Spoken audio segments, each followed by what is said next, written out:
આજે આપણે કંઈક નવું ટ્રાય કરવાના છીએ। અત્યારે હું અમદાવાદમાં તપોવન સર્કલ પાસે જે કેનાલ છે ત્યાં છું અને કેનાલની બાજુમાં છે રસ્તો। તો આ રસ્તા ઉપર બાઇક રાઇડ કરતાં કરતાં સનસેટ થાય ત્યાં સુધી આપણે જઈશું અને જોઈશું કે આપણને કેવા નજારા જોવા મળે છે અને કંઈક અલગ જોવા મળે છે કે નહીં। So let's go.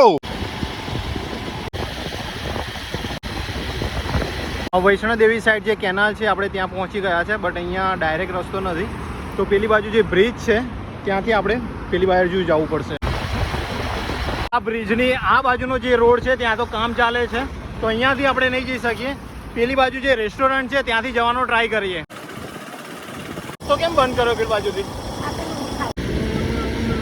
આ છે રેલવે બ્રિજ ને એટલા માટે અહીંયા રસ્તો બ્લોક થઈ ગયો છે। અહીંયા પાછળ છે શાંતિગ્રામ, તો આપણે ત્યાંથી જઈને ટ્રાય કરીએ કે આ જે બ્રિજ છે એની પેલી બાજુ આપણે નીકળી શકીએ છીએ કે નહીં। માત્ર 3-4 મિનિટમાં જ આપણે આવી ગયા અગેન કેનાલના રસ્તે। સી કેનાલની બાજુમાં આટલી ઊંચી બિલ્ડિંગ ગજબ કહેવાય, બટ ટોપ ફ્લોર ઉપર રહેવાવાળાને બહુ ખૂબસૂરત નજારા જોવા મળશે। જુઓ, આ છે નર્મદા કેનાલ અને એમાંથી આ બીજી કેનાલ નીકળીને જાય છે ધોળકા સાઈડ, અને અહીંયા છે બેરેજ, મતલબ આપ ડેમ જ સમજી લો।